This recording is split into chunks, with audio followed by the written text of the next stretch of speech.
अस्सलाम वालेकुम। मेरा नाम डॉक्टर सूफिया उमैर बाजवा है। आईवीएफ वीडियो सीरीज की हमारी ये नेक्स्ट वीडियो है। अब मैं आपको बताऊंगी कि डिफरेंट जो मसाइल होते हैं प्रेगनेंसी के, जिसकी वजह से पेशेंट्स को प्रेगनेंसी नहीं होती, प्रेगनेंसी होने में दुश्वारी पेश आती है, उनमें स्पेसिफिकली आईवीएफ का ट्रीटमेंट कैसे कैसे डिफरेंट होता है। तो सबसे पहले बात करते हैं सबसे कॉमन बीमारी की, जिसको कहते हैं पीसीओएस। पीसीओएस से तो आप सब लोग वाकिफ होंगे।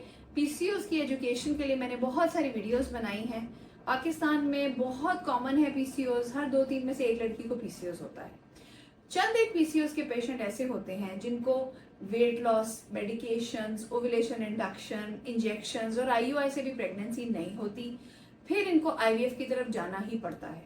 बहुत सारे रेजिस्टेंट पीसीओएस के केसेस होते हैं जिनको आईवीएफ की तरफ इवेंचुअली वो टर्न अप करते हैं। लेकिन मैं आपको डिसअपॉइंट बिल्कुल नहीं करना चाहूंगी। मैं आपको ये बताना चाहती हूँ कि मेजॉरिटी पीसीओएस के पेशेंट्स नेचुरली ही कंसीव करते हैं। बहुत सारे लेप्रोस्कोपी के बाद कंसीव कर जाते हैं और एंड पे एक ग्रुप ऑफ पेशेंट्स रह जाता है जो कि किसी भी इलाज से जब वो कंसीव नहीं कर पाते तो उनको आईवीएफ की तरफ जाना पड़ता है। सो आज हम बात करते हैं पीसीओएस और आईवीएफ के बारे में। आईवीएफ में क्या खास होगा जिन पेशेंट में पीसीओएस है। पीसीओएस के पेशेंट्स में एएमएच की वैल्यू हाई होती है, अमूमन 5 से ज्यादा होती है और कभी कभार तो एएमएच की वैल्यू 10, 15 या 20 से भी ज्यादा हम लोग देखते हैं। पीसीओएस के पेशेंट्स में लो डोज स्टिमुलेशन की जाती है, उनको बहुत हैवी इंजेक्शंस हरगिज लगाने की जरूरत नहीं पड़ती। दूसरी पीसीओएस की खास बात ये होती है कि ड्यूरेशन ऑफ स्टिमुलेशन, यानी कि जितने दिन इंजेक्शंस लगते हैं पीसीओएस में, अमूमन वो भी नॉर्मल से रिलेटिवली थोड़े से कम होते हैं।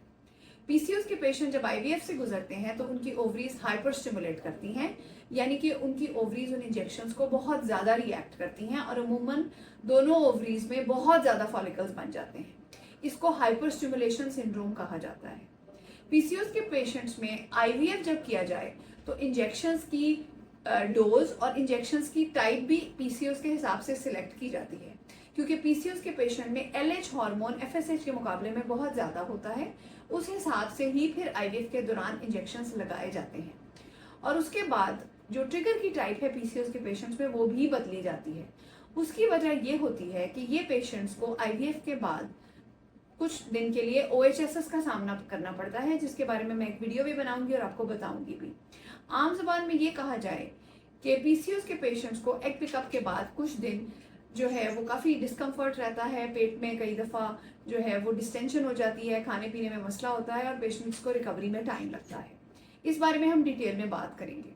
आज की इस वीडियो को मैं समराइज करूंगी कि चंद एक पेशेंट पीसीओएस के होते हैं जिनको प्रेगनेंसी के लिए आईवीएफ की जरूरत पड़ती है।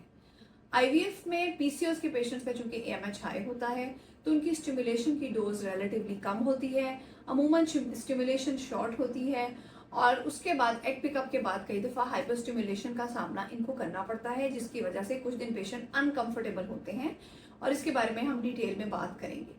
पीसीओएस का आईवीएफ में फायदा ये होता है कि अमूमन इन पेशेंट्स के बहुत ज्यादा एग्स बन जाते हैं, जिसकी वजह से इनके पास मल्टीपल एम्ब्रियो ट्रांसफर की ऑप्शन होती है।